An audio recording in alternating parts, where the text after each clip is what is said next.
Hello and welcome to my channel. My name is Jenny. I'm from Jenny Card Designs. Thanks so much for joining me today. My YouTube channel contains content that is intended to share paper crafting tutorials and inspiration with all of you. I hope that you enjoy. Okay, so the other day I shared with you a video where I created this 6x6 inch easel card, and I said that I would share with you how to create the envelope.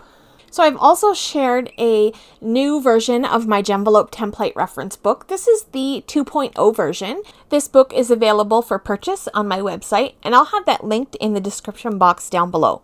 It is new and improved. It's got new templates in it, new graphics, new designs, improved steps and instructions for card bases, envelopes, and layers for your cards.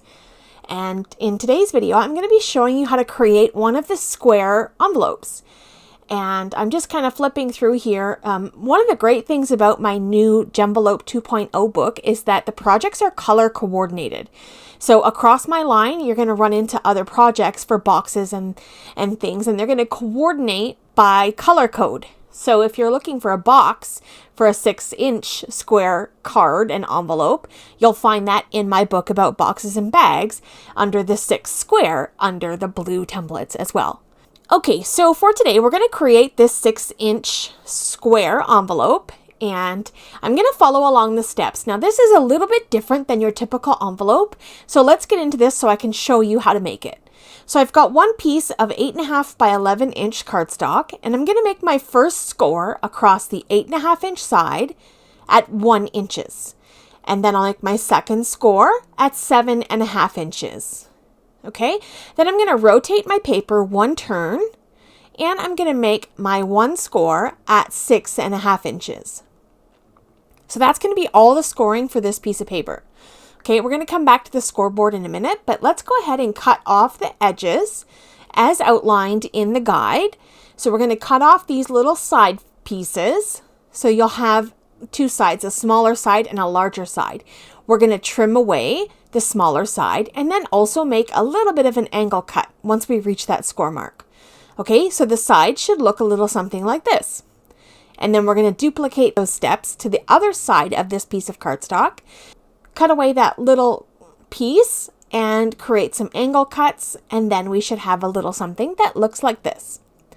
Okay, now we're going to crease all of the folds. I've got my bone folder here, and I'm using a Teflon bone folder. I love this for the fact that it doesn't leave any marks, and it gives me nice sharp creases on my paper. And I'm just going to fold across those score lines, and then I'm going to add adhesive on the smaller flap of this envelope. We want to make sure that we're adding adhesive to that front part of the envelope and not the sides. This way we don't have any extra exposed adhesive. And then I'll lift that up and press it into those little side pieces and use my bone folder to burnish that adhesive in. And there we go. We've got the beginning of our envelope.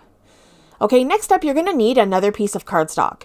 You're going to need a piece that measures 6 inches by 5 inches. Okay, so I just have a random scrap here from my scrap bin, and it matches the same color cardstock. So across the 5-inch side, I'm going to score at 3 inches.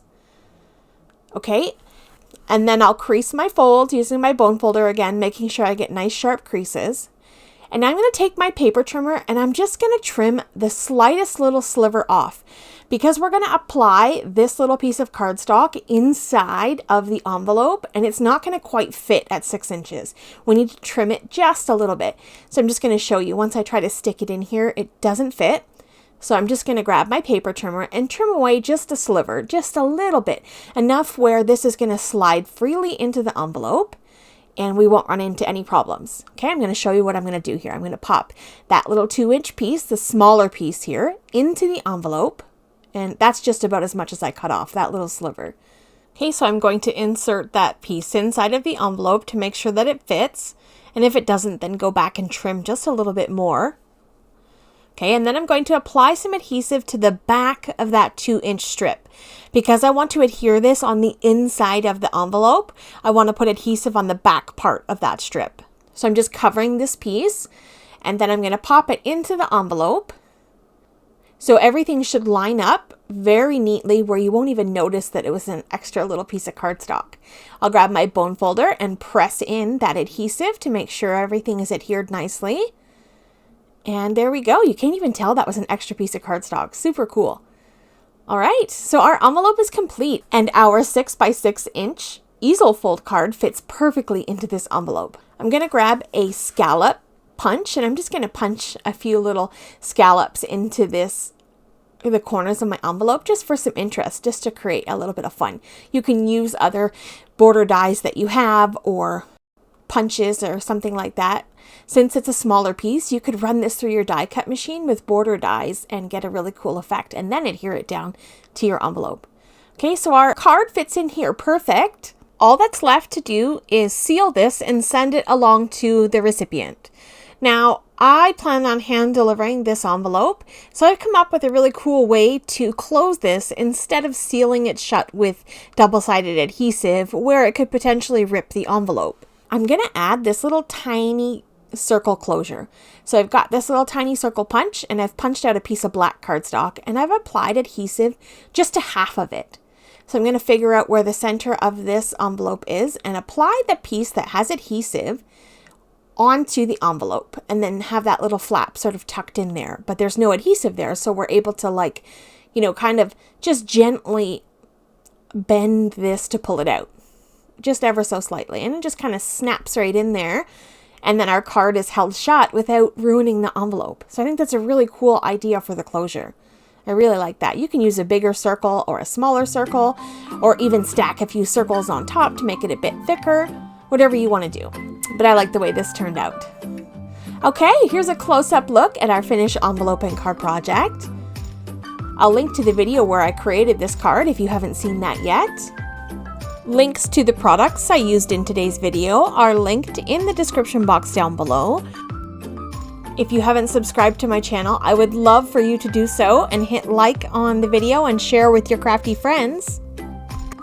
And coming up on screen are a couple of videos that I think you may enjoy. Have yourself a lovely day, and I will see you in the next one. Bye!